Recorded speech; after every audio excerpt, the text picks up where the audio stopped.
The Perimeter with Adam Morrison is proudly presented by Owens Farms Piedmontese. Let me share a local Spokane secret that everyone needs to know about.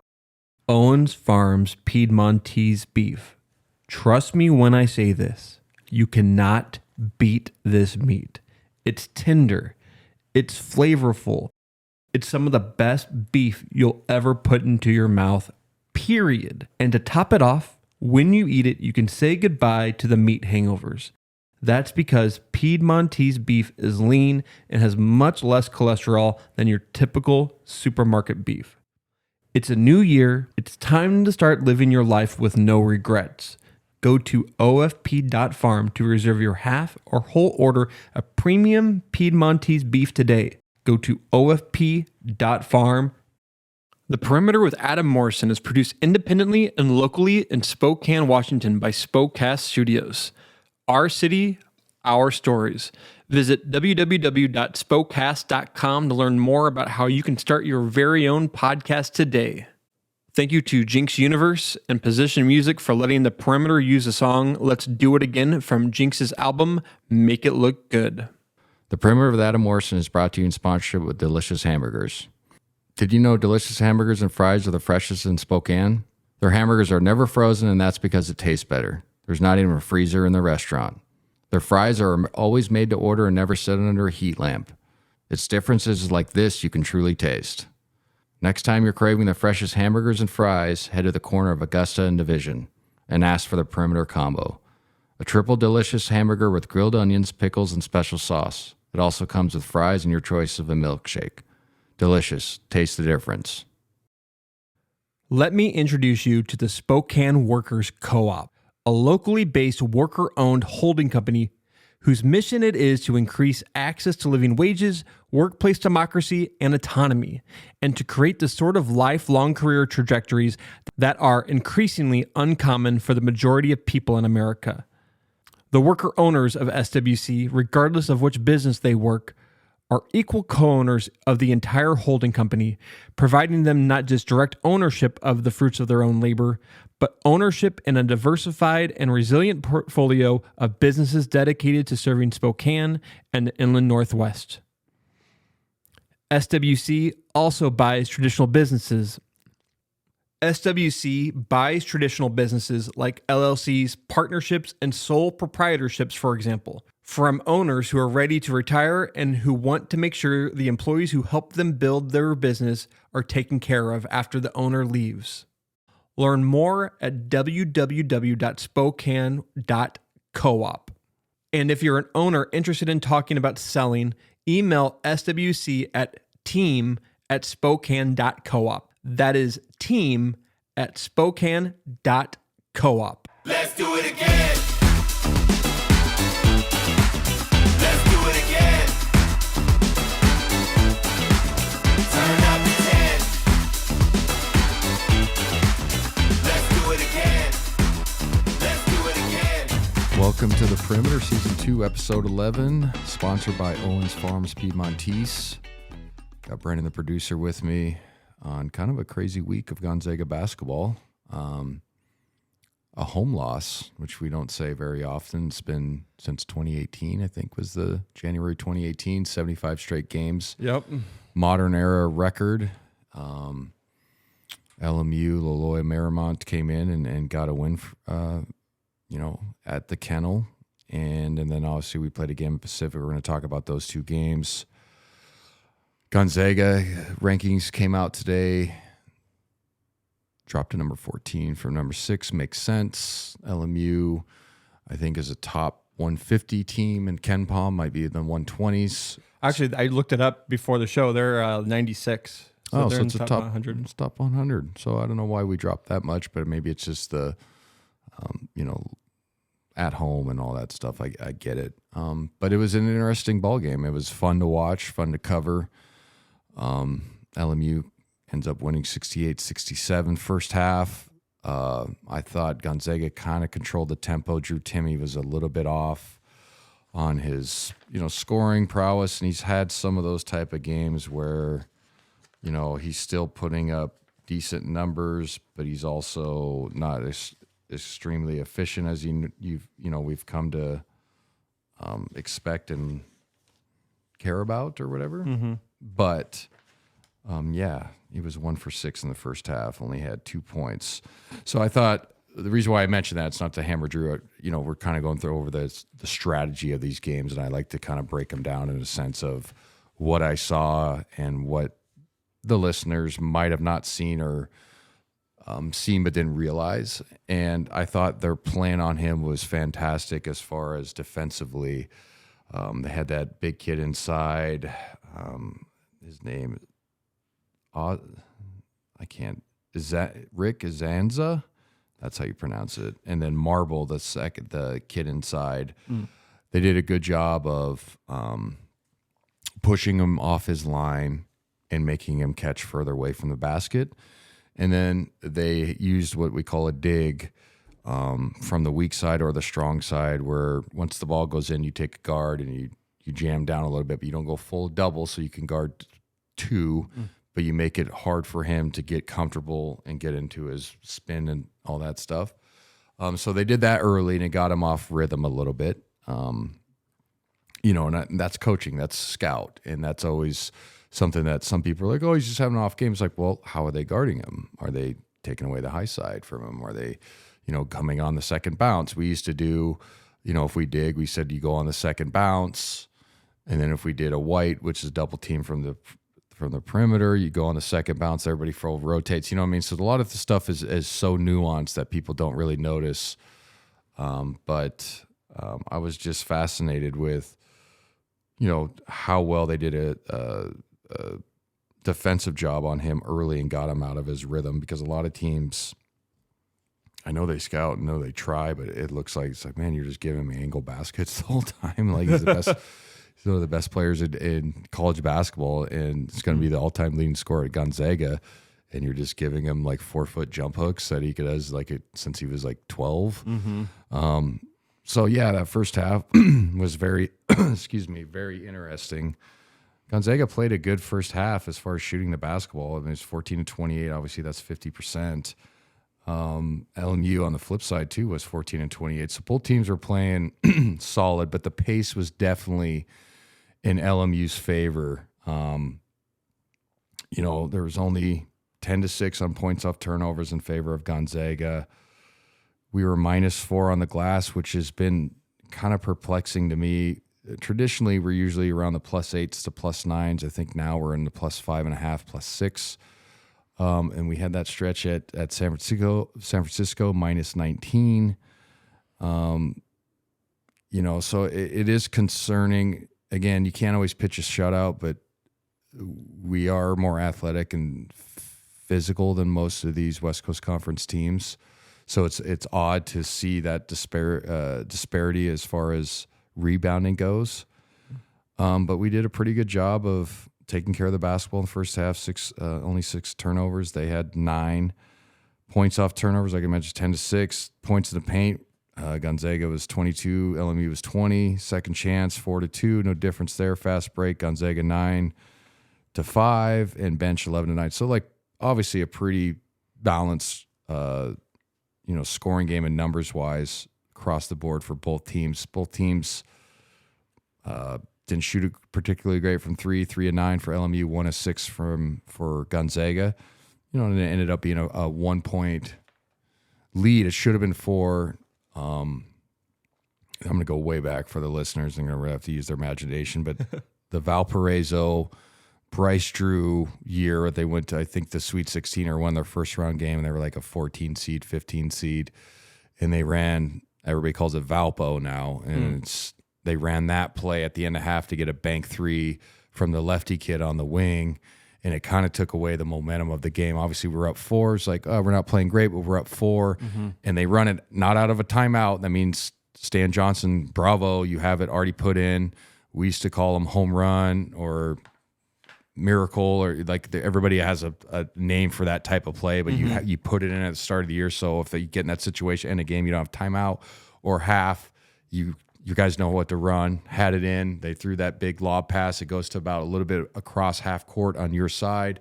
You run 2 wings parallel to him, and you take your big 7-footer jump. in the air, he catches, and you just automatically throw to a guy, and you catch it, shoot, and they ran it perfectly for a wide open bank shot 3 to go within 1, and it was kind of like, oh, okay, this is going to be a more intense game than we expected as far as scoreline. We knew LMU was good coming in or playing better. So yeah, I mean, that was a great momentum shot for LMU. And then, like I said, I thought we looked kind of flat, especially from Drew Timme. I mean, Julian Strother in the first half was 0 of 2. Anton Watson 1 for 3. Nolan Rasheer were kind of carrying the load, though. They're 8 for 10. As far as shooting the basketball in the first half, and like I said, we were 14 and 28, so it's not like we were playing terrible. But LMU did an excellent job of keeping the game at their pace. 33 to 32 is exactly where they'd want to be. Even if they were down 4 and they didn't make that shot, I'd be like, hey, man, we got this team to 33. Normally the average is in the 81s to 85s. We're doing exactly what we want to do defensively. We're playing at our own pace. Our best players got a good game going. Cam Shelton, 4-7. He's got 9 points, being efficient. Leah Pepe, their second best player, was 3 of 6 with 7 points, but playing efficient. Didn't get in foul trouble. That's always been an issue for him. So, I went into halftime. I was like, all right, 2 things can happen in this situation. Obviously, we can extend the lead like we normally do in a lot of these teams, and they're going to wilt. Or, we really have to come out in the first stretch. I want to see how we come out in the first stretch energy-wise compared to theirs with the boost of that 3-point make and only being down 1 to a team that you haven't beat since 1991 in Spokane. What type of energy are you going to show? And this is a program-defining type of win you can get, blah, blah, blah. You've never beat them. All that stuff goes into it. Especially Stan Johnson was saying that to the senior class, junior class, like, hey, man, if we want to get these a-holes, it's our time, right? And, so they came out in the second half and started fantastically. It was a game where once that first media came, it was like, I said to Huddy off air, I was like, we're in for one, and we knew that it was possible. And we've had those, Santa Clara, San Francisco, and BYU. We win by 8 points, 3 games by combined of 8 points. So we were like, we shouldn't be surprised, but we're like, it is at home. So it is a little more surprising, what I'm saying? And it's a little more scary. And everybody obviously knows that streak that was alive. And you don't play for numbers, but also it's kind of cool to, continue that and have that. And they came out in that first stanza there, that first under 5 media, and were playing right with us. So I was like, okay, this is going to be interesting. So what was your thoughts, just as an observer? You go to the games on like the first half in general. Obviously not reading the score. You know enough about the game, or I wouldn't have you on the fucking show. Right.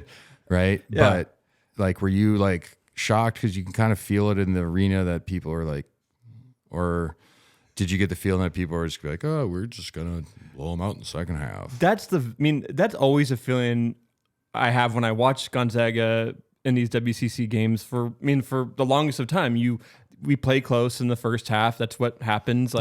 And then we just come in back in the second half and just blow them out. And obviously that didn't happen, but it just felt, different. It was a low scoring first half, obviously. And I think I was just kind of, it's been the kind of how the Zags have been playing this year in the first half. They're slow. I don't know. It was just lack of energy. Yeah. And I've been saying this about Drew a lot. Is just like, he just looks tired. He looks tired. So he looks tired to me, and that's not a knock, but it's a senior year. Excuse me. I got a sneeze that I'm trying to fight off here, and I'm about ready to just look right into that light and just get rid of it. So if I'm making weird faces and you're watching the video, that's why. But he just looks slightly fatigued. Doesn't look like he's out of sorts. I mean, we're going to talk about the Pacific game. He just had 38. Probably should have had 45. But also, he goes 1 for 6 in the start of this game. And in the first, if you look at I kept all the box scores, and you look at the first TV timeout, he's still 1 for 6. So he didn't get a field goal attempt up in the start of the second half. Right. We start 2 of 7 coming out of halftime. They start 3 of 5. Cam Shelton was 4 of 7. So he's 2 of 4 at this point, has 14 points, knocks down 1-3 in that stanza, gets going. A fantastic guard lefty. I hammered it on the pregame for the radio. All league players, great. So like when he had a great game, I wasn't surprised because I watched him play a little bit last year. They did something interesting. They fixed his shot, but he was ambidextrous, so he could score both ways. I was really impressed with the way they used him and his moxie down the stretch, and I'll get to that once we get further in the game. But the way they started the second half was concerning, energy-wise. You know what I'm saying? And like I said, they come out 3 of 5. We come out 2 of 7. And you're like, okay, guys, let's kind of wake up here a little bit. And, that's been kind of a theme, like you said, for West Coast Conference games. But usually we make a big run, and then it kind of gets put to bed, and these teams go, oh, fuck, here we go again. Gonzaga. I mean, they do. Yeah. We talk to the radio guys all the time on the road, and all of them are great. There's no, I don't know, maybe some people think that there's like a rivalry but it's like you don't give a shit. You just go have beers with these guys. They're cool, and it's nice to hear about their their programs, and you get inside tips and stuff. But it's just nice to be like, hey man, how's it going? And some of them are just so brutally honest, like, yeah, fuck, we go look at the schedule. Like, fuck, we got to play Gonzaga. This fucking L, then okay, Yeah. And they're just being real. They're like, it's not like we don't try, but we give it a puncher's chance, and then shit doesn't bounce our way, or we play them at home, and all of a sudden the whistle works in Gonzaga's favor magically. You know what I'm saying? So it was fascinating to see that start, and then really go, all right, look down on their bench, like this team really has belief, and that's the worst thing you can do for a team that you're better than and is inferior. But this is a team that's hungry, that's got a lot of transfers, and it's got a coach that's hungry. You could tell that he's young and he wants to win, and he probably wants to get a contract extension or maybe get a chance to be up for bigger jobs. So this is like a stepping stone, and what a great opportunity for recruiting. I mean, you're in LA, you're in fucking one of the nicest parts of LA. It's right by El Segundo and Playa del Rey. I mean, literally up the street. You can ride your bike to the beach in 15 minutes. Yeah. It's beautiful. I don't know if you've ever been to LA. I have, You just yeah. can't, so it's awesome.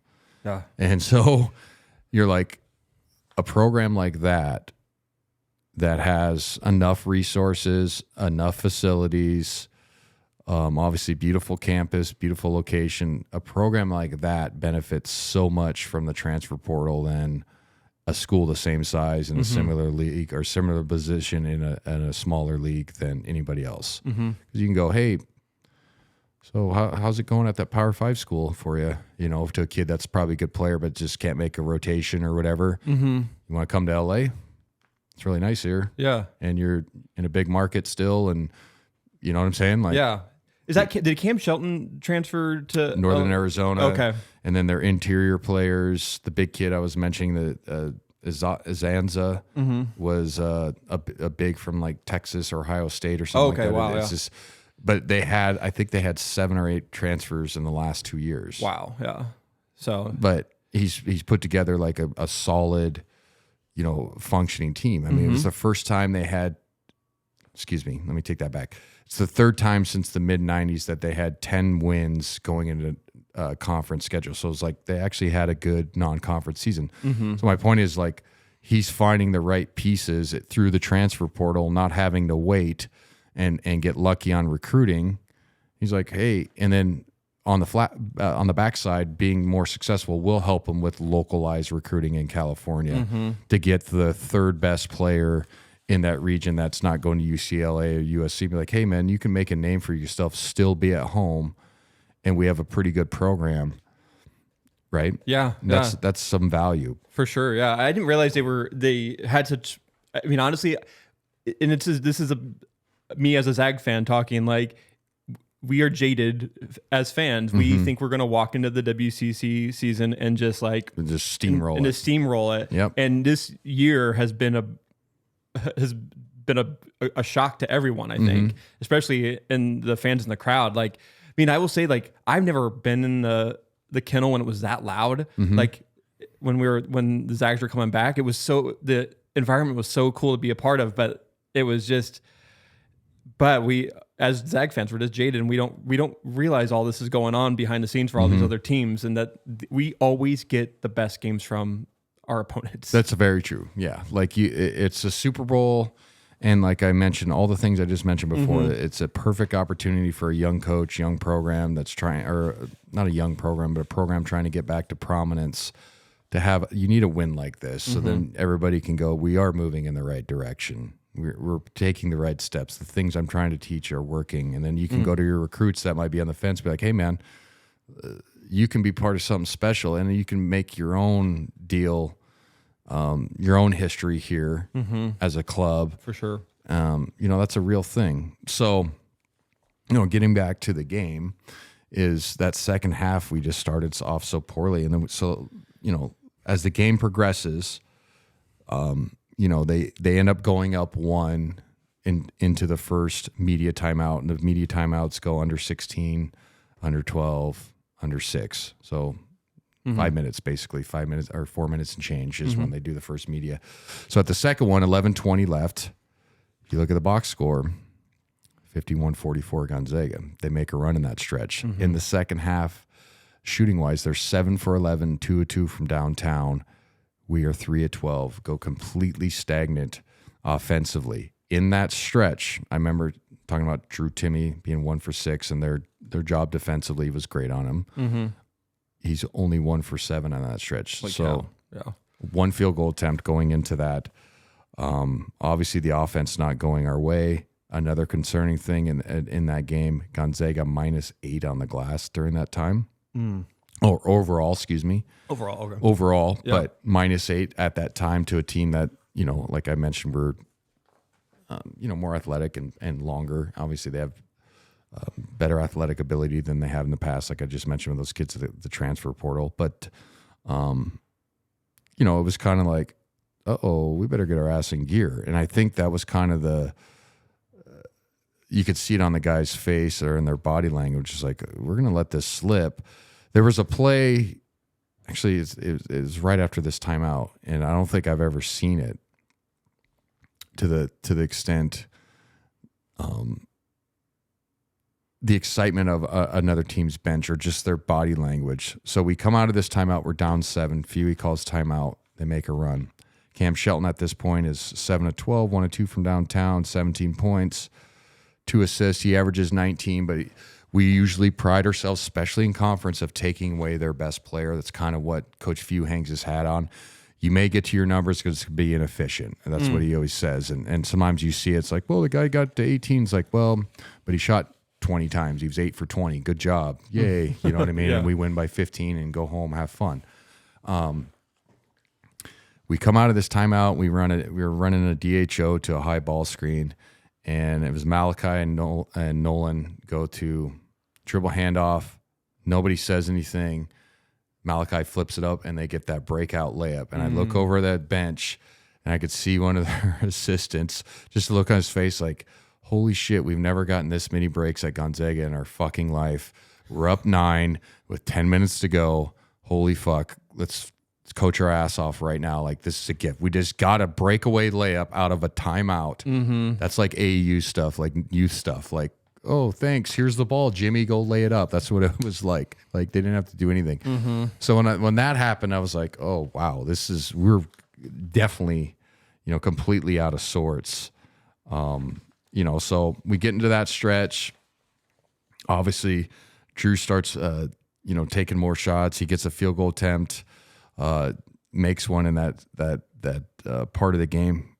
Does a decent job, though, getting to the free throw line. At that point, he was 5 for 8, had 9 points. So he's starting to get back to his numbers, per se. And I always say this on the air, and I think I've probably said it on the show in one of the 2 seasons. Like, as a leading scorer of a team and a team's main focus, you're allowed to have bad games or quote-unquote inefficient games, but you still have to try to get to your numbers. Because, like, your coaching staff looks at those and goes, all right, we can count on this every single night. And if everybody, this is our formula to win. If we do this, 85% of the time, we're going to win the basketball game. So what I'm saying is he didn't play fantastic, and we'll get to his final numbers at the end of the game, but he still had decent numbers, is my point. So at this point, 742 in one of these boxes, 10 for 18. We're 5 for 17 compared field goal percentage of the second half. We're down 6 at this point. So if you're looking at this from an unbiased point, I'm going, okay, at least we're hanging in the game. We can't throw the ball in the ocean. Totally terrible offensively, no rhythm. Guys taking bad shots. Like I said, Drew, 2 for 8. Not in a rhythm. I mentioned Nolan and Rasheer were 4 for 5 each in the first half. They're 4 for 8 each, so that means they're 0 for 6 in the second half up to this point, 13 minutes into the second half. So you're going, holy shit, where's the scoring going to come from? It was interesting to kind of feel the energy in the building. We've had games where we've been down with like 6 or 7 minutes to go, and I'm always perplexed when people don't start like kind of getting into the game at that point. Yeah. And when our fans our students always have to chant on your feet, and I just don't get like at that point, like you should be like fully invested into the game. You should be. Right? Yeah. I mean, it is like there's no one standing in this arena ever. Like there's the student section and then there's everyone else. Yeah. Like students, they're always going crazy, but like the other fans aren't usually on their feet. You don't even have to be on your feet, but sometimes there's no like defense, defense. Like at least throw that out there, right? And you're sitting there like, okay, we're down 6, and this team hasn't, in league plays had some battles. Mm-hmm. Don't you want to like cheer for them? Or get them going? Get them, something. And it's like, I mean, in the last 5 years, all I've heard is there's no good games at home. This kind of shit are we watching? It's 35 points every night. Why do we even go to the game? That's all I heard in town. Yep. All the time. How come the games are so blowouts all the time? What the hell? Okay, they're not blowouts anymore. And we're still 16-4, 17-4, top 15 team in the country. So I don't know what else we need. And so I'm sitting there like, come on, guys, like get a little more excited. It's okay. Like it's okay if your friends see you clap for somebody else and be happy and cheer and yell defense. And I don't know. I'm accustomed to the old kennel. And I mean old kennel and McCarthy. I mean McCarthy, like the original when it first came out. Mm-hmm. It was fucking loud all the time. Yeah. It really was. And it's not even like back in my day. It's like, no, go watch the games. Mm-hmm. It was fucking loud all the time. And if we were down 6 with 7.5 minutes to go, there'd be some fucking defensive chants all the time. Yeah. Nothing anymore. And it's wild. Yeah. I just don't understand it as a fan. You're paying that type of money to go to a game. God bless you. You keep the lights on at Gonzaga. Help pay my deal there, but cheer, please. Cheer, please. I mean, they're complacent. I mean, other games I've been to, like people are walking out like 8 minutes left in the game because we're up by 12 points, and I'm just like, come on, like this is like, and I'm not gonna name names or call anyone out, but I heard there's some tickets available and no one wanted to go. Like, really? Yeah, like and it's just funny. Like people do, like they want to go to the good games at Gonzaga. They want to go to and they St. Mary's and BYU. Yeah, they go to St. Mary's and BYU, and it is don't count any of these teams out that we're playing. Obviously, this year, like it's gonna be a dogfight. You're exactly right. And the league's gotten way better, and that's always been a complaint too. So it's like, well, the league's better.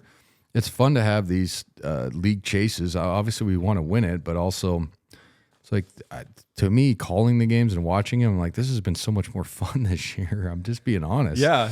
As much as I love domination and us steamrolling everybody, this is also like, all right, man, we got to make plays. This is kind of cool. Like, what is Coach Few going to run out of this timeout, and what are they going to run? And instead of like, all right, do we take Chet out now, or do we wait until the minute left? You know what I mean? Like when we're up 25, like it's more fun. Yeah. And so my point is, we get into this game, 7-minute mark, we're down 6, and it's fucking pin drop in the building.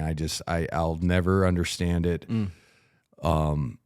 I've been to many sporting events as a fan, and I cheer. I'm not the perfect fan, but like if the game's exciting, I'm on my feet. I'm cheering. I mean, the last sporting event I went to is the Sounders. Went to the Sounders versus Timbers, the Northwest Cup or whatever they call it. Had no dog in the fight, standing up cheering the whole time. Yeah. Now I did have like 7 beers, Right. so that helped. Yeah, that does help. And it was a fun night, but also, you know, I'm just sitting there like, guys, like this is a perfect opportunity to like cheer these kids on and get into a game where you feel like you're part of the action. Right. That's what we all want as fans, especially if you're paying. You want to feel like you're somewhat part of the action, I think, or involved in, you know, 0.1% of the outcome. But so anyway, rant over. We're you know, down 6 with 7 minutes to go. We get to the next TV timeout is at 3:41, down 4. Okay, now Drew's 3 of 9, 12 points, 6 of 10 from the free throw line. Nolan and Rashir are the same, but we made a concerted effort to go into him inside, and he finally just bounced down and made those couple jump hooks in the lane. It was like, okay, he's settling down. He started making some free throws. Like I said, 12 points, 6 rebounds, but he's starting to figure out, you know, I gotta just figure out a way to put the ball in the basket tonight. It played bad the whole start of the game, and or not bad. They just had a great plan on me, and I didn't finish. Blah blah blah. But I got to put the ball in the basket. Does this for a stretch. You know, I was thinking, all right, you know, so we're down 4. Are we going to see the classic WCC team, you know, shit their pants? We have Gonzaga, oh my God, and then, oh my God, you know, we see it all the time. I find it funny, even though I like close games, but I also laugh. So I'm like, oh, they did it again. Yeah. Like program changing moment. Oh, darn it, you know, just sarcastically.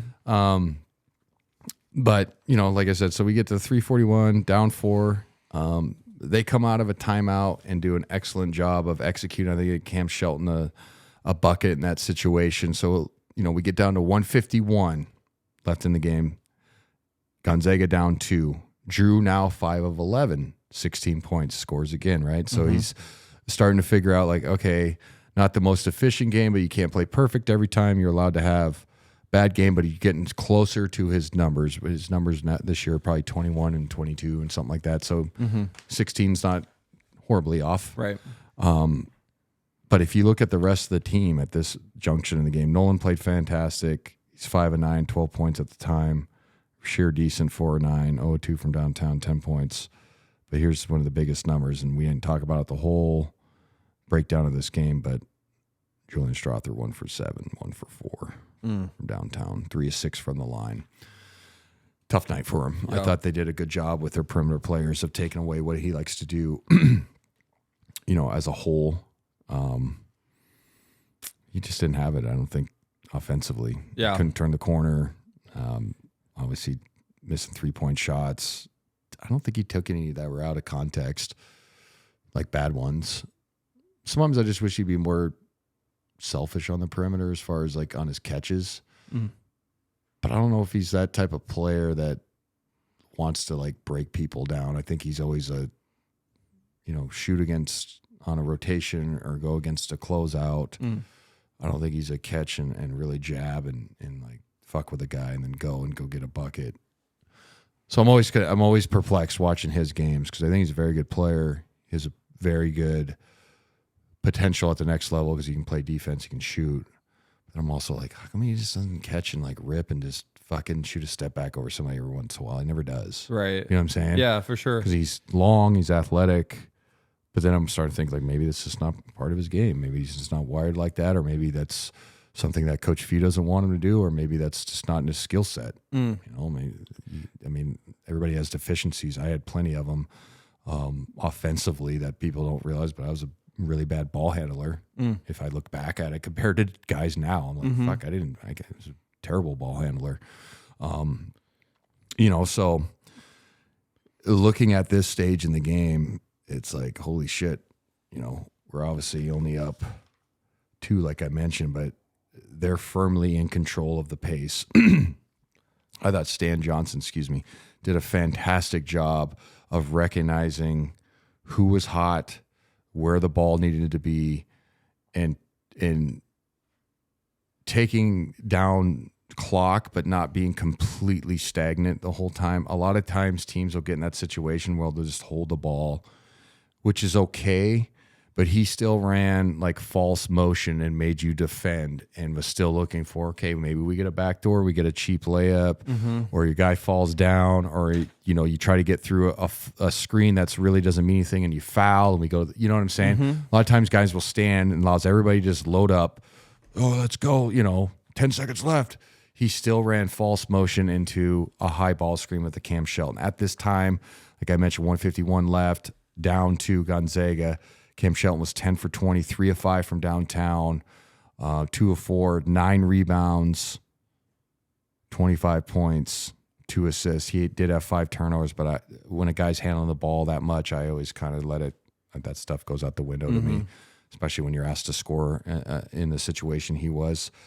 But Stan Johnson did a fantastic job of every single time they'd run their false motion, like I said, looking for something, but not, it better be 100%er.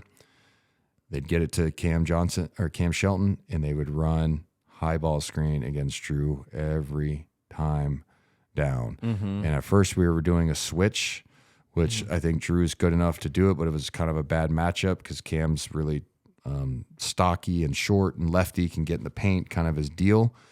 And then we were going to a high show with a tag on the weak side, and they just exploited it every single time. We didn't have any answer.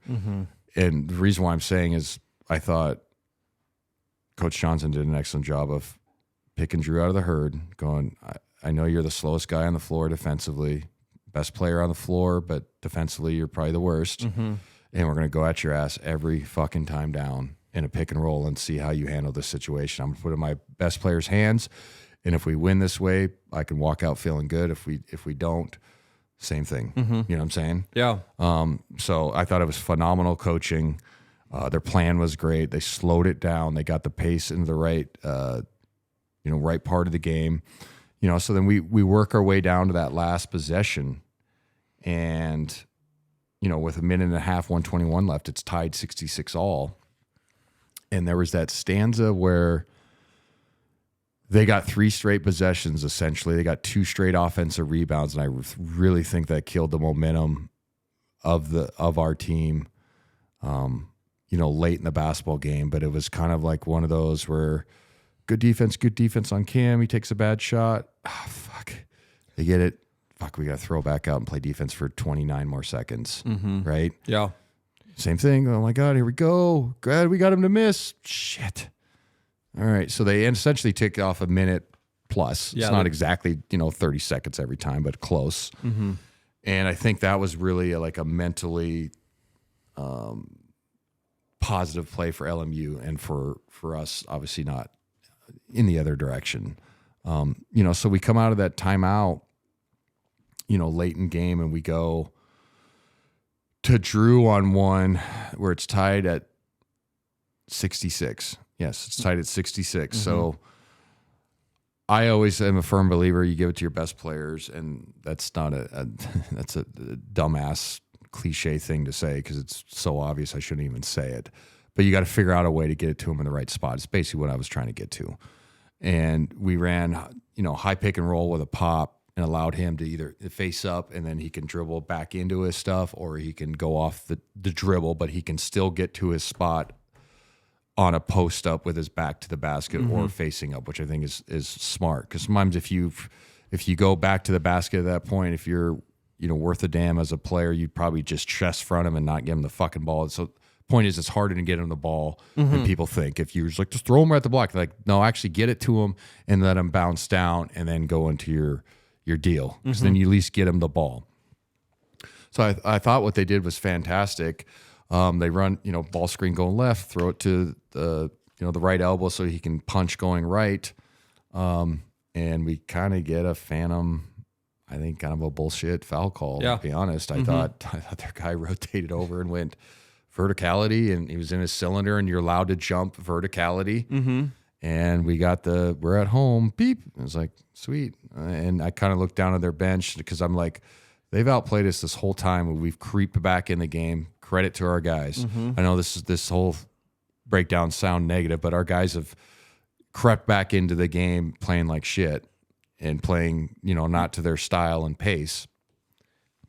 But I'm like, oh, fuck, it's going to happen to these poor bastards again. You know what I'm saying? They're going to outplay us. And, we escape with a win on a phantom call. You're just going to be like, it's going to watch the long faces and not, I'm not laughing at them. But I'm just like, man, that's got to be tough. Where you're just like, we almost had him. So anyway, Drew goes to the line and, goes 1 for 2. And I know people, oh, fuck, you can't make free throw. You read comments online that people are just bananas nuts about it. And it's like, if we look at the final, we were 15 of 23. So it's not just Drew. He misses 5 on the game. Mm-hmm. Julian goes 3 for 6, your best shooter. So those 2 guys missed the 8 free throws. Yep. Your 2 best players. Mm-hmm. Okay, so, if you want to put the blame on them, you got to put it on both. Okay, but nobody really shoots as a team, perfect from the free throw line. So I'm always like, there's always like a 70. If you're above 70%, obviously you want to be above 75, but it just is what it is. I don't know what else to say. Like, and there's nothing you can really do as a coach besides like, hey, go get them. And then you work them on it in practice, but that's it. That's all you fucking can do. You can't you can't watch film and be like, this is what you're doing. There's no like fucking, there's nothing. You just go make your free throws, guys. Clear your mind. These players have been playing basketball for years. They've practiced millions of free throw shots. Like, and if the only thing you can do is maybe change a guy's routine, but you don't want to do that in the middle of the season unless it's completely broke. Right. So then that's out of there. And then if it's form wise, you probably notice that before he even gets on campus. And then that's probably fixed before it even gets into season. Mm-hmm. It's literally a mental thing. It's like, guys, just get up and try to clear your mind and put a good stroke on it and stay in your shot. Don't be nervous. Mm-hmm. The only little things I always say, I tell my daughter and her team, and I believe this as a player, is like when you shoot you shoot 2, you go up and shoot your first, make or miss, you step off the line, because I think it feels weird as a player, because sometimes their shot goes up and the ref has to go get the ball, or they're talking to people. And so you feel like you're standing in the middle of the apex of the universe of the floor for longer than you really are. Mm-hmm. And sometimes it's just a nervous feeling. So like step off so you're not part of it, and then walk up on your terms, because the ref will wait for you. Mm-hmm. That's the only thing you can really, it's little things like that. It's my point. This is the only little things you can really do to help free throw shooting. So anyway, Drew gets up, goes 1 for 2. They call timeout, rightfully so, LMU. It's like, all right, we're still up 67-66. Like, shit, they're going to pull one out again and feel bad for LMU, but laugh a little bit. It's like, oh, we win again. Yeah. And again, they run a play for Cam Shelton, and he does an excellent job of getting downhill and towards the rim, a couple shot fakes, gets the ball up and in. I believe he's on the right side with his right hand. He's ambidextrous. Most lefties are, but it was cool to watch because he was using both around the rim. It's like boom, boom, boom. And he scores probably the biggest bucket in his college career in LMU's, and since, the Hank Gathers and Bo Kimball days, the days when they were really good. They haven't had a bigger shot since. Right. So we're down 1 with 9.5 seconds to go. And again, we run similar action, come out of the timeout, throw it to Drew. He gets a drive. They do an excellent job coming over from the weak side, making that block attempt completely, no foul, block it. Julian had more time than I think he realized and rushed his 3. I think he could have caught in more of a shooting motion and gotten a better attempt up, but credit to them. They had an excellent plan. That was a great defensive play.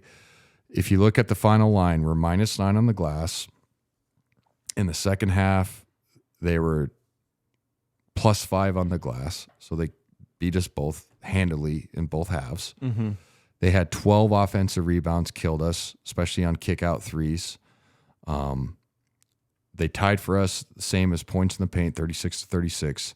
Second chance, they were +1, no difference there. Fast breaks, we were +2.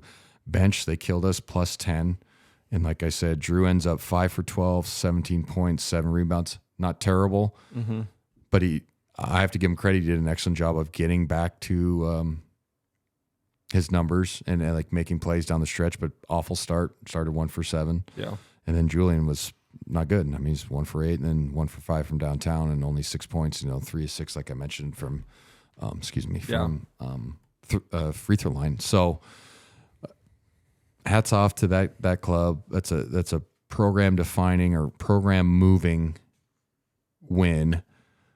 Like I said, I think Stan Johnson's a good coach. He's nuts as far as like his energy. I mean that in a nice way, a good way. Like he's young and he wants to win, so he's screaming and hollering on the sideline. I thought his plan was fantastic offensively. They just executed it as all the way around. And I hope that team continues to win, not just for our sake, but where they put themselves in a position to be deep in the West Coast Conference tournament. And then if they won't make the NCAA tournament unless they win it. Mm-hmm. That they put themselves in a position to be like an NIT team. Yeah. And I really mean that because the conference has gotten way better. San Francisco last year making the tournament, St. Mary's, and then obviously us, and then BYU's been a tournament team. Be nice to have an LA team in there. Then you're talking like every year there's a chance that there's 3 teams that can make it, and for sure 2, but like where there's 2 other teams that are either in the NCAA consideration or in it or in the NIT. Man, that's just so good for your league. So oddly enough, I was kind of happy for those guys. I mean, I don't really. The only time I'm pissed off is at the end of like NCAA tournament games. Right. So we got to go when home. it's over. Yeah, it's like, back to reality. But honestly, it was like, that was fun to watch and. Yeah, I mean, executed. I have felt the same way. I mean, it was a fun. It's a fun game. It was a fun game to watch and be a part of, and yeah, and you mentioned this in the last episode. Like they just executed their game plan perfectly. I mean, in that second half, they just ran that clock down. Like they ran it down to 8, and then they would go, and then like I said, when they got offensive rebounds, like they had 12. It takes the air out of. And that Michael Graham played fantastic off the bench, 9 points, 10 rebounds, 5 offensive in 20 minutes, 3 or 4 from the field. So like they needed their best player to play great, but they mixed in. Leah Pepe averages 14, got to his 11 and 7, so decent. But then they had the Jalen Anderson kid off the bench, 6 of 11, 2 of 4 from downtown, had 15 points. So they got production from places that they normally didn't. And that's what you need if you're going to knock off a team like us, and have like I said, a program defining win. But in the second half, again, and I hate to belabor this, but 11 for 17 from the free throw line, leads 6 points on the board. And I think 3 of those misses were on the front ends. So obviously that's 3 more points. You know what I'm saying? Yeah. You can have 3 more points on the backside. Yeah. If you make the front end of the 1-on-1 and make the second. So, I wasn't surprised, and that's easy. It's not for me just to say I know what I'm talking to and listen to my podcast, but it was like we win those 3 road games by a combined 8 points. Homer or not, you're going to fuck up a little bit, and it finally bit us in the ass. And I think it's a positive in the sense that, all right, we're not invincible even at home, guys, and there's some things that we need to clean up. And I know Fewey's been saying it all year in the media. It's like, this league's better. It's going to be harder this year. And I think people they think that he's doing that just to say it, to make the league sound better. But he's like dead ass serious this year. Like, I don't know, man. And he is. Yeah. He's serious. Like, my crew we should win the league, but we're going to have to scratch and claw. It's going to be a little bit more old school. Like, we're going to have to win this league. We can't just roll the ball out and go win 16 or whatever it is and right off in the sunset. It's like, no, we're going to have to scratch and claw and try to get this one. So, again, fun game to call. A little bit shocking in the sense of, they haven't won there since 1991, but not shocking in the sense of a program on the rise. Transfer portal's great for them. Good coach, all league player, executed game plan. Yeah. And then all the woes that we had in that game, turnovers. Actually, turnovers weren't bad. What am I saying that for? Free throws is what I meant. So anyway, Yeah. it was it's funny to see all the negativity that follows a simple loss like that too. I went and played poker the other night, and some guy comes up, he's like, "What's wrong with the Zags?" I'm like, "What do you mean?" Sometimes I play dumb just to irk people. Mm-hmm. He's like, "They lost." I go, "Yeah, they're 16-4." And I'm just like, I know they lost, but they're still 16-4. Like, it's okay. Yeah. They lost a league game. We didn't lose in the now. If they lost in the semis of the conference tournament, yeah, fuck, what the fuck? Right before March, Yeah. And he's like, and then he goes, LMU, and I'm like, and I was right. I was like, I think they're a top 100 team, and I was. Yeah. It's like, I mean, it's not like they were in the 300s. We've played a lot of 300s in that building, so it was just like, I don't know, some people, and again, if people are writing about you or commenting, that means the games are being watched and people still care. That's always a positive, especially in today's society of there's so much other shit to do and Definitely. distractions, and college sports being not as big as it used to be. But also it's just like reading them. It's just like, Jesus, man, you guys are fucking nuts. Like, it's okay. They lost one game. Like, they didn't play good, and they played good on the other. LMU played good on the other side. Chill out. It's all right. And the sky's not falling. Yeah, the sky's not falling. And to back that up, it's like Houston just lost to a team that was 11-10. Yeah. Okay. Yeah. And they were the number one team in the country, and they just lost to Temple, who's 11-10. Okay. So LMU was 14-6 going into that game, I believe. Okay, so like, just chill. It's okay. But anyway, yeah, I it was fun. It's fun in the sense that I like watching close games. I like calling them, win or lose. Obviously, in the NCAA tournament, I don't want us to lose, but I watch them. It's like, oh, this is cool. And I watch other programs. Like, all right, what are you going to do here? That's what I'm thinking of when I'm watching these games. Like. And then same on our side, like, all right, Few, what do you got up your sleeve here? And B Mike, what do you got on the whiteboard? And that stuff's more interesting to me than the other shit. It really is. It's boring watching the 25s and 30-point blowouts. I'd rather talk about like Houston Astros baseball with Huddy on there. And it's definitely good. I mean, it's definitely good for for their program, and obviously we already said that multiple times, but the last play, like, and I don't feel like anything would have been changed, that they would have changed anything. I just think it just didn't go their way for once. Yeah. Like, it really didn't. Like, and I think everyone in that stadium was, and probably everyone watching too, was just like waiting for that, for someone, for the dagger at the very end to make a game winner. And when it didn't happen, it was just like, oh. Yeah. Like, there was like, because like everyone was anticipating that, like, this enormous crowd reaction, and it just like, it was just gone. Well, it was weird too. After the game, normally they play like "Good Times," right? Or something like some classic, and they're just silent. Yeah. So you're like, oh, this is weird. There's no background music, no elevator music. That was odd. And then like, it's always funny to, we do a little recording of Fewy with the with the media. And then we use it for our broadcast to eat up a segment. And, he didn't sound, completely, infuriated, because he was like, well, they better game plan. And first thing he said to Stan Johnson, obviously they do the handshake line right in front, because I can always hear what they're saying.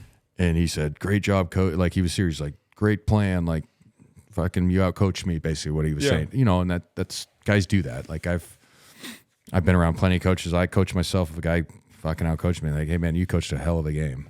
It's nothing personal. You outcoached my ass. Yeah, that's what he was saying to him. And that's the highest compliment you can get from like a guy like Coach Few. But it's always funny to, like, all right, when you go in the locker room after, when it's even close and they win, it's like, all right, who's pissy right now? I want to see, you know what I mean? Like, who's in a pissy mood? Like, when I'm trying to just get food real quick and that type of stuff. So I don't know. It's always interesting to be around after a loss. awful during the NCAA tournament. It is, because you see guys' careers end and it's a lot of tears and you feel bad for them. That part sucks. But it's also when you do have a loss, especially at home, I like to see, all right, how do you bounce back? Who's visibly pissed off and who looks bothered and who doesn't? Like, I look for all that stuff, being part of teams and obviously playing and coaching, and then now moving on the media side. Like, I'm always looking like, all right, how's this guy going to react to it? And who's handling it the right way and who isn't, just little stuff. And that stuff's fascinating to me. So it was interesting, but again, LMU, fantastic win for them. We move into the Pacific game, quick turnaround. We've had a lot of one-off games here. It's been weird. I don't know what the conference does and why they do it. I'm sure there's a reasoning, but we used to do travel partners where you'd go, like, say you'd play fucking Santa Clara and St. Mary's because they're fucking an hour and a half or 2 hours away, or hour, with traffic. So probably only like 25 miles, you know what I'm saying? And so you'd stay down in one area, but now we're doing the quick hits and then you come back and it just sucks. So anyway, my point is, like, play a home game and then quick turnaround, have to fly all the way down to San Jose, and then you have to drive to Stockton, at least the media side. I mean, Huddy, they probably do. Yeah, they do commercials. I'm sure there's a commercial airport in Stockton.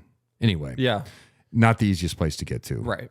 You know what I'm saying? Yeah, it's not a hub or whatever. Anyway, but it's not like we're flying to New Mexico or some shit, Albuquerque, where it's really fucking hard in January. You know what I mean? So like, I have to always be like, we still play in the West Coast Conference. We're going to California in the winter. It's, oh my God, poor you fucking. So anyway, it's like quick term. I was like, all right, how are these guys going to react? And I thought, the game was a little bit more high scoring than I think most people would anticipate. Pacific is not a great scoring team traditionally, and they put up 90 on us. Obviously, we get to 99, and it's easy to nitpick, but also it's kind of concerning when they put up that type of numbers in a game where you think we can hold them to the 70s and kind of coast to a victory. Drew Timme, great bounce back game, 17 to 23. 4-11 from the free throw line, but 5 rebounds, 38 points. This is wondering if that kid's going to get to 40 one of these times. It's not a knock, but I keep going like, fuck, dude, you can break the single season record if you make your free throws. Right, no kidding. And that's not, I'm not hating. Again, I always have to say that, but I'm not hating. But it's like, holy shit, man, like you might get 50 one of these games if you can, stretch together 10 for 10, and then you add all your shit that you have on the floor, which is fantastic. But a great bounce back game for him. Officially moves to second, I think I saw, all time, past Jim McPhee, who's a local guy in town, fantastic lawyer, good dude. So I kind of feel bad for him because it's kind of cool to have that. Be like, oh, by the way, right, I'm the second all-time leading scorer at Gonzaga, and I'm a fucking lawyer. Fuck you, in the Spokane community. You know what I mean? Like, good dude. Yeah. I coached his son actually at Mead, or helped coach his son. Good family. Good. Just a good overall family. But Drew moves in the second. But this game was a little bit kind of like just a track meet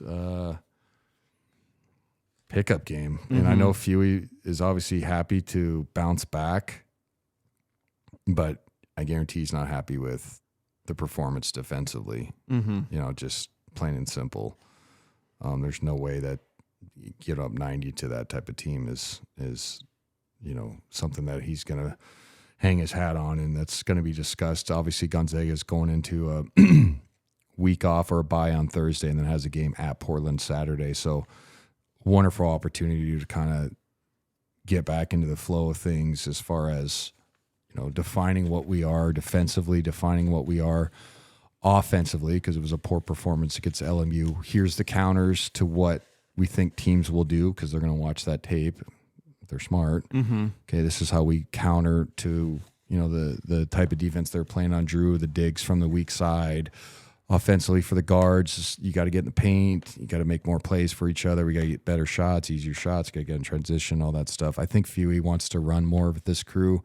And I think other teams know that, so they do a more concerted effort or to slow the game down. Yeah. But I think Fewy likes to run with this crew because they're not as dynamic in the half court as the other teams in the past, and that's not a knock, but it's just the reality. So I think he wants to run to eliminate some of that fear.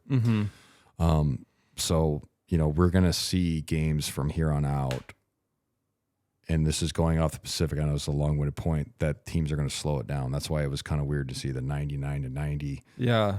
from For Pacific. sure, yeah, You're that- if you're smart, you'd slow this fucker down. But some coaches are like, fuck it, let's try to beat him our way. Who cares? You know what I'm saying? So I don't know. But it's a great opportunity for us in this bye week to get back and refocus, like I said, and retool and get healthy. I think Drew looks a little bit tired, like you mentioned. Great bounce back game, though, 38. But it'd be nice for him to get some sleep, some rest. I know it sounds funny. He's a 21-year-old kid. It's like, well, it's been 2 years of kind of go, playing heavy minutes for this kid. I don't know what his personal life is like as far as time commitments. I don't know. I'm not even going to speculate. Like NIL, I have no clue. So I can't even be like, maybe he's getting stretched in. Like I have no fucking idea. So not even going to speculate. But sometimes just even as a college student, normal college student, no matter what you have, you need a day away from whatever you're doing to reset, refocus, sleep.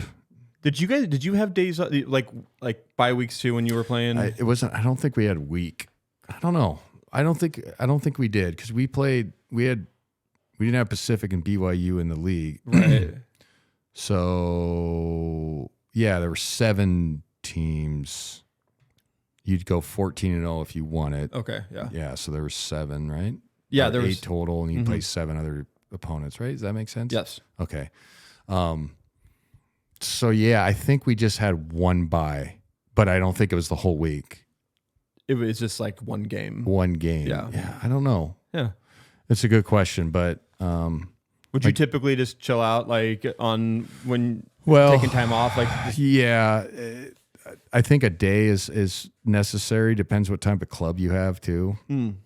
It always varies because like if you have a young group that this is not in any way Gonzaga culture that we now, but like we've had some teams in the past where guys might drink too much or party or something. So you have to make sure that you have a day off, but you bring them in to do something or you practice later in the evening so they can't go fuck around. I know it sounds funny. No, but I like, know. So they're so tired that they're just going to go home and go to bed. For sure. Sometimes you have to do that type of stuff. And it doesn't mean your guys are creating mischief, but maybe there's guys that like to hang out and stay up late. Yeah. So, I think it all depends on what type of club you have. For sure. Personnel and personalities is what I should say. And I don't know what type of club are in that regards. I think they're more happy-go-lucky, which I think is a good thing, but also there's cons to that too. I think sometimes they come out a little bit stagnant in some of these games where they're just kind of like, yeah, man. And that's just not my cup of tea. But also on the counter to that is,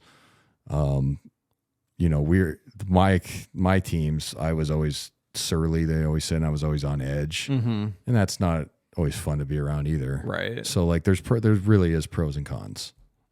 Like game days, I was a fucking asshole to everybody. But I was ready to kick somebody's ass. Yeah. But I was not very nice to be around the whole day. Shoot around, fucking team, shut the fuck up. Don't talk to me. I'm ready to fucking, really. Yeah. And I know it sounds funny. I'm not trying to make myself sound better, but they were like, Mo, you're the surliest fucking dude. And people learned not to even like talk to me that much on game days.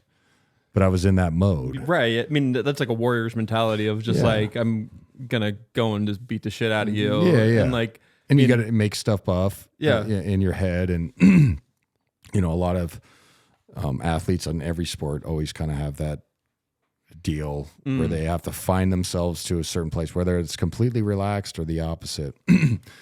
You have to be in the same routine. There's very few guys that I know that were successful that didn't have a routine emotionally too.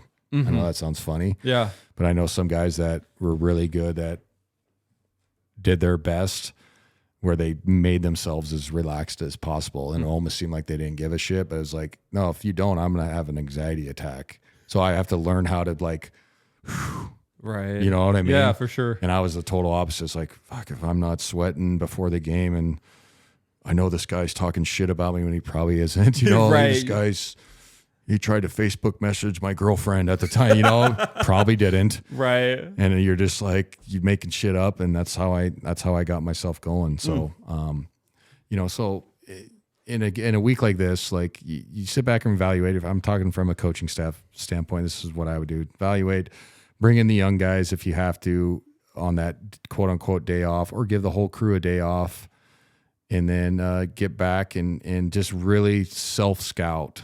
Okay, how, if we play LMU style again, this is how we beat it.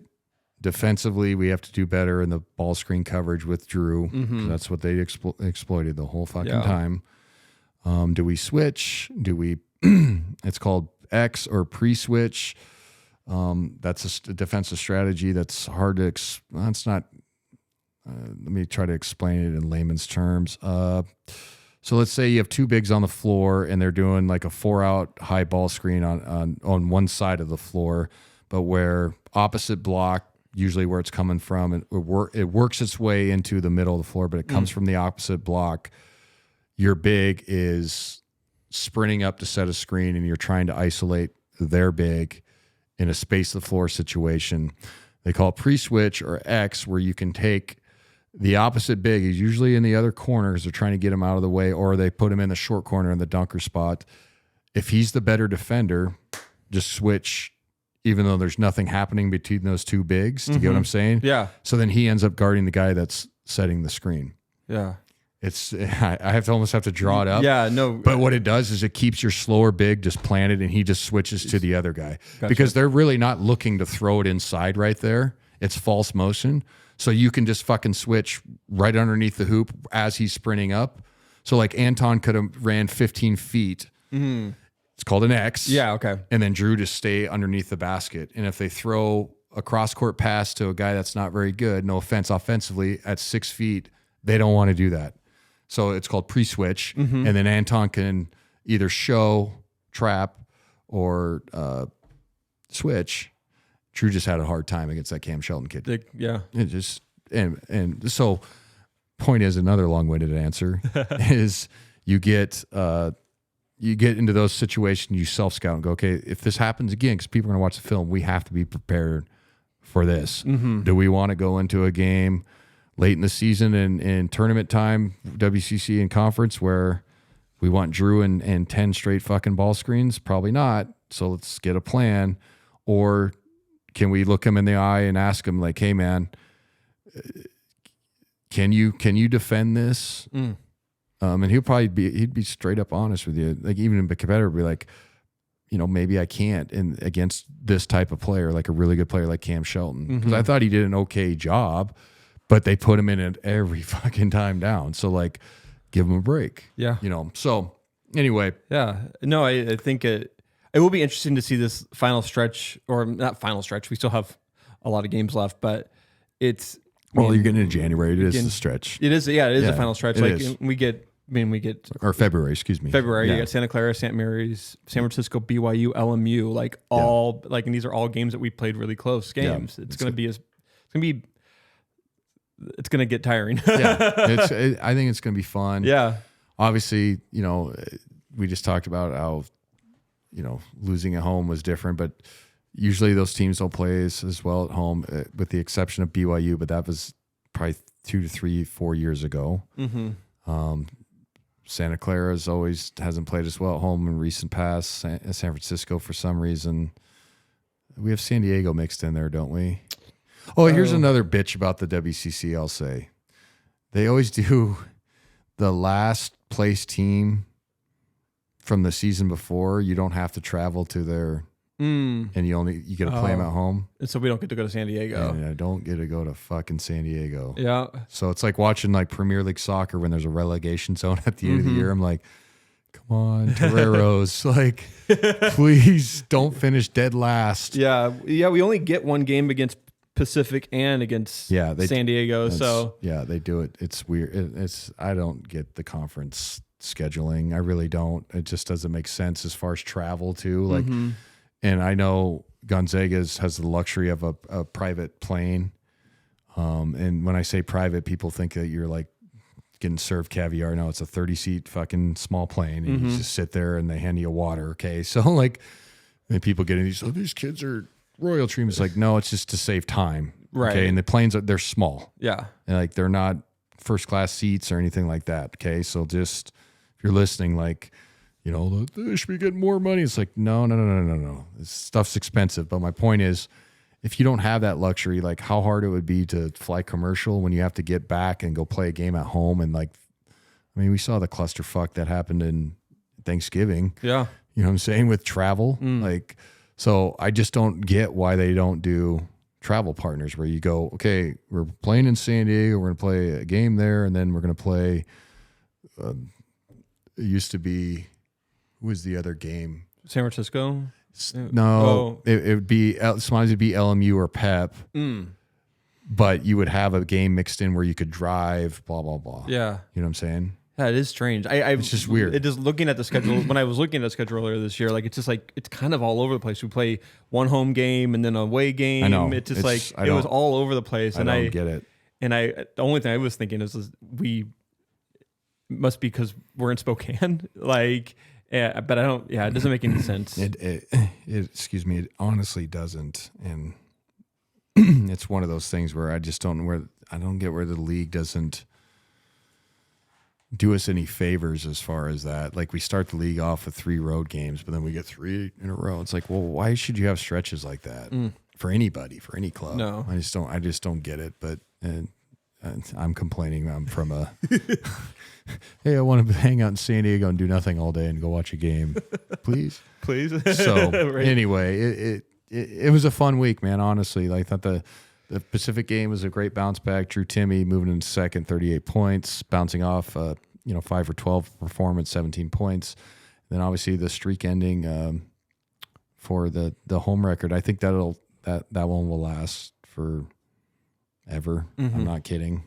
I just don't see in college basketball with transfer portal, NIL, the ability to move, all of those things. I just don't see how anybody can win 75 in a row anymore. I think it'll be an all-time. Nobody will touch. It'll be like Lou Gehrig's or Ted Williams. Who's got the fucking 56 in a row? Fuck. Oh, I think Yankees. Lou Gehrig isn't. No, Lou, fuck. Joe DiMaggio. Joe DiMaggio. There we Jesus. go. Yeah, that's one of those. You know what I'm saying? Like, that- it's one of those that won't happen. right. And I said to Lou Gehrig, and it's like, Cal Ripken beat it in my lifetime, you idiot. Anyway. The longest playing streak. Yeah, but no, everybody thought the Iron Man streak would never get beat. Right. Do you know who That will never get. I mean, no one will ever beat Cal. we'll do trivia streak. real quick. Yeah, See if you let's get do this one. Everybody will know this, probably listening to it. Who is the player, and it's become a phrase, in sports. Who was the player that Lou Gehrig replaced? What was his name? And went on the streak. Do you know? Is it Roger Maris? No. I don't know. Wally Pipp. Huh. Okay, so like here's the backstory. Okay. It's kind of I think it's a cool story. Yeah. But is one time I was in Charlotte and Coach Larry Brown goes, somebody got hurt, and he hated when guys get hurt. And he goes, don't let somebody Wally Pipp you. And I was like, what the fuck does that Wally Pipp? Like, and you don't know if it sounds like a name. Right. And then I looked it up. Is Wally Pipp was the starting shortstop or whatever. Probably had like a hangover. Didn't play in a game. And then Lou Gehrig plays fucking 2,000, takes your job, plays like 2,000 games the rest of his. Do you get what I'm saying? Yeah, yeah. So like, don't, if you're like really hurt, sit out. But like, if you can grind it out, there's a guy waiting for your ass, Right. to take your spot. For sure. And so anyway, Yeah, no, kind of a that's dumbass story, but no, it's a good. It's true. don't get Wally Pipp. Don't get Wally Pipp. Yeah. It's the same at like, in the work environment, I'm sure, like if there's salesmen, like, oh, I'm going to take a week off, and there's a guy that's hungry and during Toyotathon or something, Yeah. and he out sales you, and the boss is like, we should promote that guy instead. Yeah. And you Wally Pipped yourself. Yeah, that's a good. That's so true. listener questions. We got any? We have a couple. The one I want to ask is, and it comes from a couple of people that have asked this, is What are your expectations of the Gonzaga now? Like, is it changed? Like, do you think losing or anything like that do you think this is, I still think this team will make a run in March. Yeah, it hasn't changed for me. I mean, obviously, again, I've just talked about how much I think it's cooler to have seasons like this. Obviously, I want them to be successful. And if I ever come across like I'm kind of smirking when they lose, I'm doing it from a stance of like, oh, this is just more entertaining for me. You know what I'm saying? Like a selfish part. Obviously, I want them to win. I think those kids are fantastic. They have a chance to make a deep run. They're built for it as far as they have enough perimeter scoring. They have enough interior presence. They're top 5 in the country in many categories offensively. Defensively, they're not, like with Chet, where they're just like, holy shit, but they're not fucking terrible either. Sisters of the poor. Okay, so like, we have a chance to make a deep run. So I think these type of years have a chance to build, calluses for your team that help in March. There's been years in the past, in the recent past, where people are like, we've never been tested. Yeah. Well, now we're tested. Yeah. So I think it will help us in March. And my expectations didn't change, honestly. I thought at worst, absolute bottom of the barrel, worst, that we would lose four WCC games, had the potential to. Yeah. And then I thought at best we would be 1 or 2 losses, maybe undefeated, but I wouldn't go put $10 on that. Right. So I think we're exactly right where we should be. Me too. Yeah. I'm just like, and we're way more improved than we were at the start of the season. Absolutely. Turning the ball over, offensive efficiency, playing, making the right decisions under anxiety in the moments. So we're right where we should be. Again, it's fun to listen to The Sky is Falling and holy fuck. It's fun to read those things. I think it's funny too, because people go back and forth and just like, oh, you guys, both of you don't know what the hell you're talking about. Good for you. Yeah. At least you're still fans. Do you think Portland's another get right game? Like I think so. Go down there to Portland, kind of win by 15, probably whatever the line is. Yeah, I haven't seen the line, and I imagine it's 15-20. I just don't see Portland allowing themselves to get beat by 40 like we did at home. I mean, we made 17 3-point field goal attempts, so I imagine they changed that strategy up. Yeah. But I think it's a game that we can easily win by 15 plus. Yeah. And it would be nice to, like I said, use this week to rest, reevaluate, self-scout, hopefully get a win under our belt, and then get ready for that tough stretch, like you mentioned, Santa Clara, St. Mary's, BYU, San Francisco, all coming into the kennel. Yeah. So, but again, fun week. I think it's cool. Yeah. It's fun to watch close games. I thought they did did a good job against Pacific and took care of business. Drew Timme with a fantastic bounce back game. Hats off to LMU. I truly mean that. I think it's a program that should be better, and a win like this helps them. And when I mean should be, I mean historically. It's not a knock on their program, but he's got them going in the right direction. Really impressed with how he coached that game and how he handled himself afterwards. I know that sounds funny, but there was no fist pumping or it's just, hey, I coached my ass off, but I know we still got a long ways to go if we want to get to the level of this program. Yeah. Great week. Thank you to our sponsors. Thanks for everybody listening. I'll try to limit the long, rants about nothing, and then. Oh, well, the listeners love it. That's one thing. Everyone loves your breakdowns and your circle back to where I was getting to. Yeah. But again, it's going to be a fun week. It's going to be a fun coming weeks of these high quality teams coming into our place. Yeah. And, giving us an opportunity to get some real high quality wins. Again, thank you to our sponsors for listening. Keep tuning in. It's getting to the stretch where, the podcasts are going to be, more in depth when we get to tournament time, or I'll break down when we get into KenPom, potential seeding lines, matchups that we think would be good for us, potential and ones that I wouldn't like to see. Yeah. So it's going to get a little bit more in depth. Might add in there, some, hey, if you want to put $1 down, this is what I might do when the games get a little closer. But we'll see. Anyway, thank you to our sponsors. Thanks for listening. Let's do it again.